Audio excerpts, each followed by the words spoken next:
This video is brought to you by Grainger Warranty, your #1 online source for factory-backed extended warranties in the country. Every single full-size SUV has been redesigned within the last couple years, like the Sequoia, the Expedition, the Wagoneer, but is the Chevy Tahoe Z71 the best one of them all? Let's check it out and see.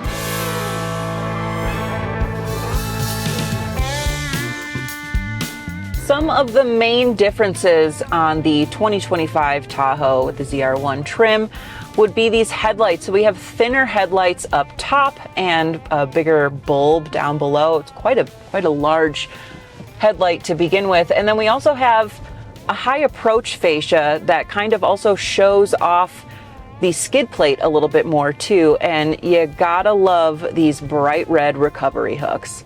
Something else I really like is they used a lot of black trim, especially in the grille and around the windows, but they also brought in some bright work right around the recovery hooks down here and around the Chevy bow tie. I think it helps break it up and looks really, really great. We got 20-inch two-tone wheels, gray and bright silver, and they're wrapped with Goodyear Wrangler Territory AT. So you're already starting off with a good all-terrain tire. So that's always really nice to see. And we have refreshed LED taillights in the all black housing. I think that looks super, super great. But the best part of them all would be these polished exhaust tips down here. We got dual exhaust. They really stand out. And it just goes to show you there's probably something cool under this hood. So what is under the hood? Well, we have a big bad 6.2 Ecotec 3 V8 pushing out 420 horsepower, 460 pound-feet of torque, made it up with a 10-speed automatic. And let me tell you, it sounds fantastic.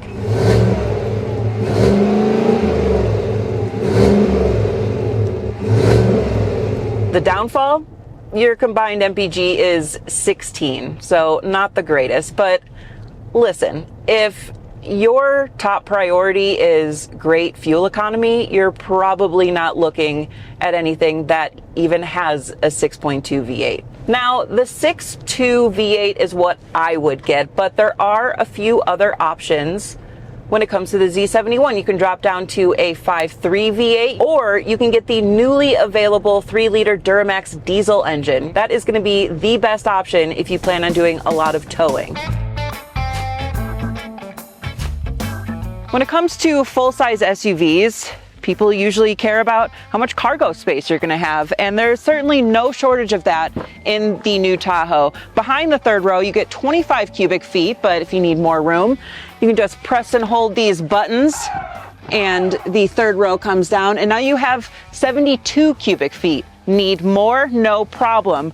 Press and hold these buttons and the captain seats will go down also. Now you've got 122 cubic feet of room. The Z71 trim is capable of towing up to 8,300 pounds, and underneath here you'll also see we have a full-size drop-down spare. This Tahoe has a lot of great technology, but it's no lie, cars and trucks are becoming way more complex than ever. Protect your investment with a factory-backed warranty with Grainger Warranty. Who is Grainger Warranty? Well, they are the leading online manufacturer-backed extended warranty dealer in the country, covering nearly all makes and models like this Chevy Tahoe. With Grainger Warranty, you can go to any appropriate dealer in the country. They'll fix your car or truck with manufactured original parts installed by manufacturer trained techs, and you could save up to $1,000 on your factory-backed warranty. So go to GraingerWarranty.com or click on that link below. Get yourself some peace of mind with your new car or truck purchase.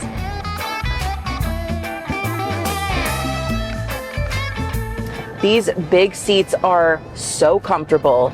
That and the adaptive air ride suspension makes for such a smooth ride. You know, for an SUV that is geared towards off-roading capabilities, this has got to be one of the most refined, smooth rides I've experienced. But I gotta say, that 6.2 is my favorite. Woo! That is fantastic.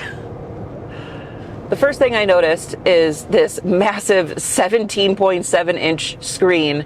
One thing I really like is that the volume knob is actually integrated right into the screen. I think that looks really cool. The infotainment itself is really easy to use. It's very responsive and it's customizable, which I think is really neat.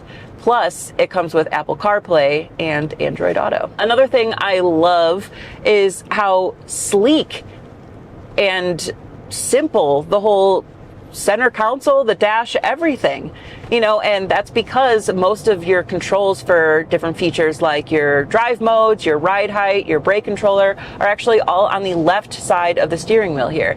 And that makes sense, right? Because the driver is going to be the only person that's using these functions. But that allows for the dash and the center console to be a little more sleek and less of an overwhelming cockpit.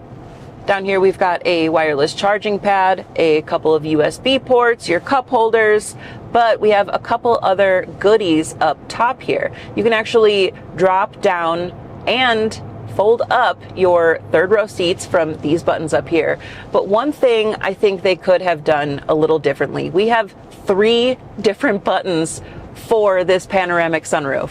One to open and close the window itself, one to tilt, and a third for open and closing the shade. And I don't know, I feel like that could have been condensed into one button.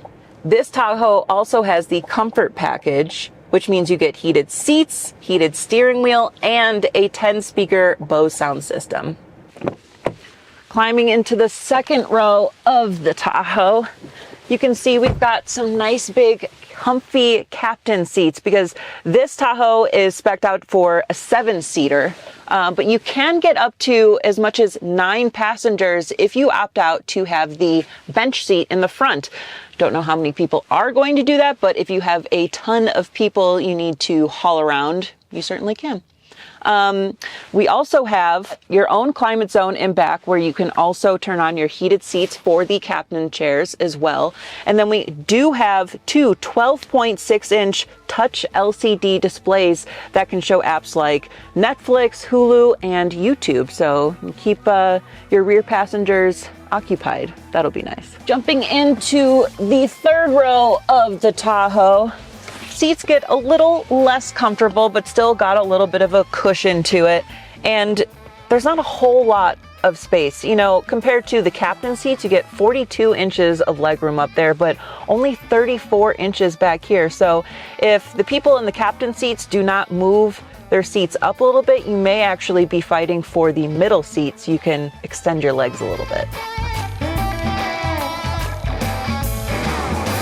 The Tahoe is great for a bunch of reasons, like its comfortable seats, its smooth ride, it's decently quiet, all of that extra cargo space, but that doesn't mean that it doesn't have any downfalls, right? The fuel economy is really bad, but mainly it's just downright expensive. The base price of a Tahoe is $60,500, but this Tahoe, with all of its packages, is priced out at over $84,000, and that's just super expensive. But here's the thing, if you want a full-size SUV that is going to be super comfortable, not only off-road, but on your road trips, and have all of the space to fit all of the things and dogs and people that you need, this Tahoe is a great choice. Now, the 2025 Tahoe is not fundamentally changed since the previous generations, but when it comes down to refinement and evolution, this is the best iteration yet. Let me know what you guys think in the comments below. Check out alltfl.com for even more videos. This is Jen. We'll see you next time.